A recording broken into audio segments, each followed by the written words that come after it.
Y'all, hey y'all, it's the CPS Scholar dropping a few videos. It's the fourth, and before you head out and get those good plates, that good drink, and live it up with your peoples, I wanted to talk about a few things. I'm dropping a couple videos a day, and then obviously I'm gonna drop my vlog from my trip to Charleston, which to say the least was very educational. Um, y'all, I feel some type of way. But anyways, I hope this video finds you loved, blessed, all that good stuff. But what I want to get on here and talk about is that Kandi Burris and Tamika Scott interview on Speak on It, baby. And did they speak on it? So let's go through it a little bit. Before I start, I am a huge fan of Escape. All four ladies, even Tasha, her foolery in that flopping behind gospel album. But I mean, at a minimum, they could sing. I saw the evolution from being a little tomboys to being sexy, baby. When they did Traces of My Lipstick, baby, softest place on earth. Like, yes, but I am a fan. They did the show with SWV, and it didn't turn out how we thought it was going to be.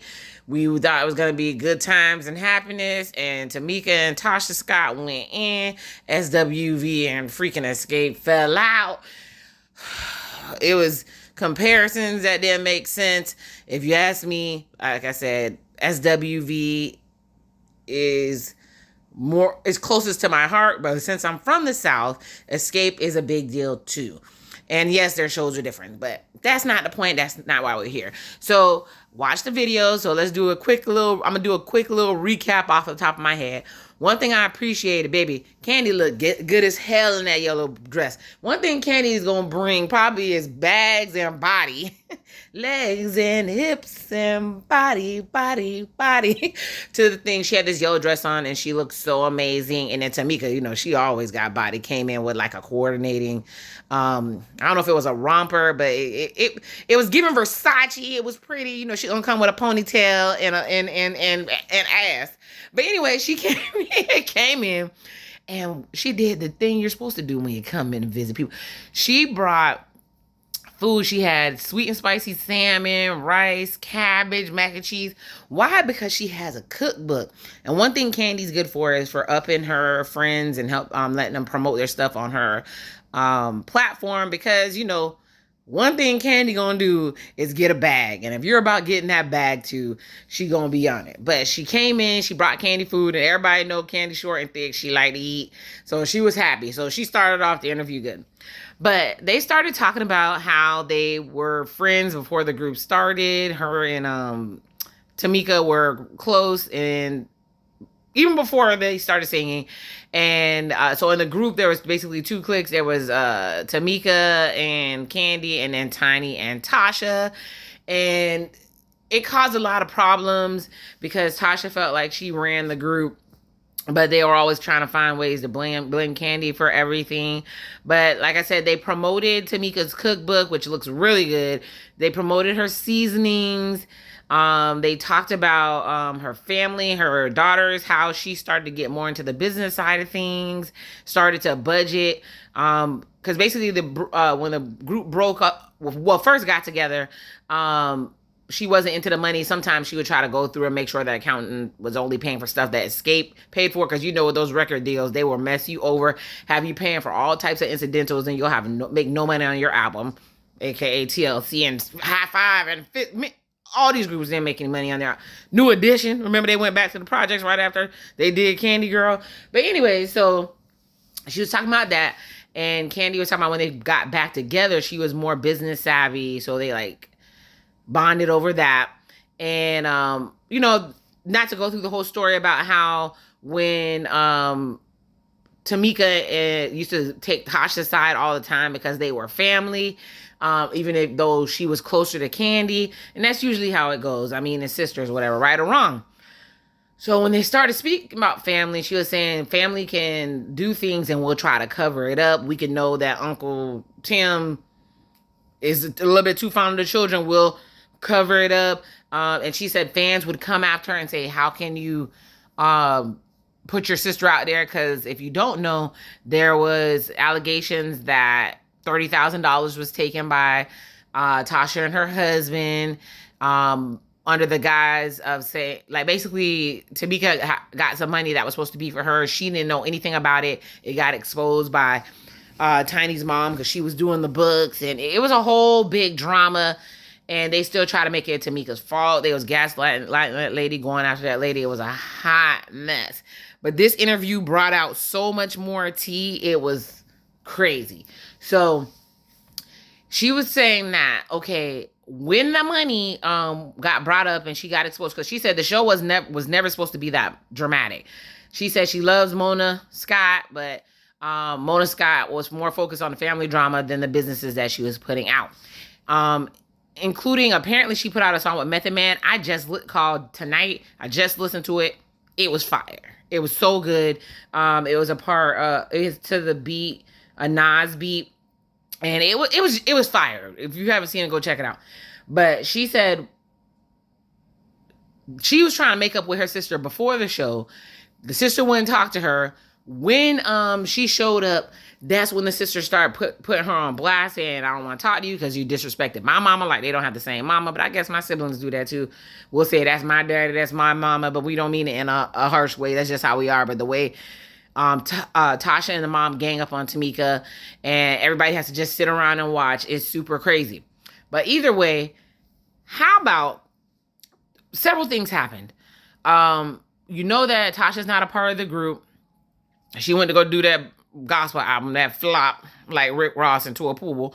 So basically, she went out there, and after she got put on blast for taking that money, they blackmailed, allegedly, Tamika and said, if you don't take back the fact that you said we took your money, we're going to put out your tape. I guess there was a tape. So the way Tamika explained it was, she got married young. Her and her husband both went their separate ways, were cheating on each other. She was dating some dude from New Jersey or whatever. And they like to make tapes. And she had the tape because she looked good in the tape. She kept it. But she ended up marrying a totally different guy. So she said, gave her sister the tape, said, hey, keep the tape, keep it in your safe. And just keep it over there. I don't want to bring it to my marital house, but I don't want to get rid of it either. But she said, yeah, she was out here doing her thing. She was single when she got divorced. She was single. She was out here. And when she got married, she wanted to respect her marriage. Then the way they also had pictures, because come to find out, she saw on her email or whatever it was that they said that her password was changed. She didn't think nothing of it.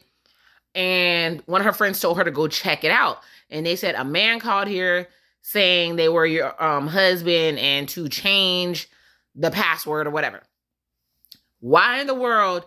They said the husband's name was Darius Scott. And she said that's not right, because her ex-husband's name was not Scott. Yes, his name was Darius, but the person gave her Soj, all this other stuff. And it makes sense because Rocky was doing their business deals or whatever, and he had all her information. And so that's how he broke into her phone and got the damaging pictures or whatever. So now he got pictures.